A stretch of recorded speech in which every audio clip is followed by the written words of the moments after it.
દશેરાની તો ગુરુવારે દશેરા છે અને આ દિવસે ગુજરાતના મુખ્ય શહેરોમાં રાવણનું દહન કરવામાં આવે છે. અમદાવાદમાં પણ રાવણ દહનનું આયોજન છે. ત્યારે અમારા સંવાદદાતા કેતન જોશીએ તેમાં શું ખાસ હશે એ જણાવ્યું. આવું જોઈએ.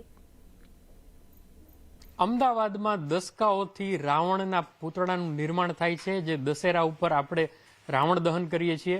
તમે મારી પાછળ જોઈ શકો છો કે રાવણનું ખાલી મુખ છે એ 10 ફૂટથી વધારે છે.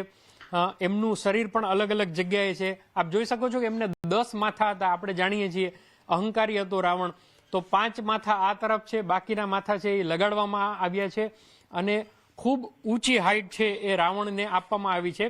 જે બનાવનાર છે એમને આપણે પૂછીએ કે આ વખતે શું કંઈ રાવણના પૂતળામાં આપણે અનોખી વાત જોવા મળશે કે કેમ. આવો એમને સાથે વાત કરીએ. કંઈ क्या कुछ खास रहने वाला है? इस बार ना रावण को काफ़ी अच्छी तरीके से मेंटेन किया गया है. उसमें फंक्शन काफ़ी अच्छी तरीके से डाले गए हैं. जब रावण का दहन होगा तो रावण की आंखों में से रोशनी निकलेगी, उसका छत्र घूमेगा, उसकी ढाल घूमेगी और उसकी मुंह में से रोशनी निकलेगी. इस तरीके से कुछ खास तरह से मेंटेन किया गया है.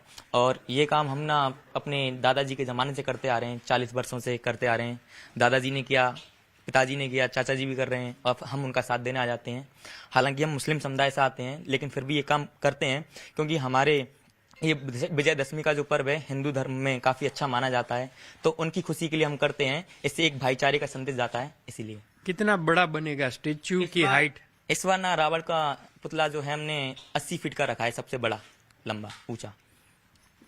તો આપણે એવું ચોક્કસપણે કહી શકાય કે રાવણ ગમે એટલો ઊંચો હોય, ગમે એવો અહંકારી હોય, પરંતુ અંતે તો એમને ભસ્મીભૂત જ થવાનું છે.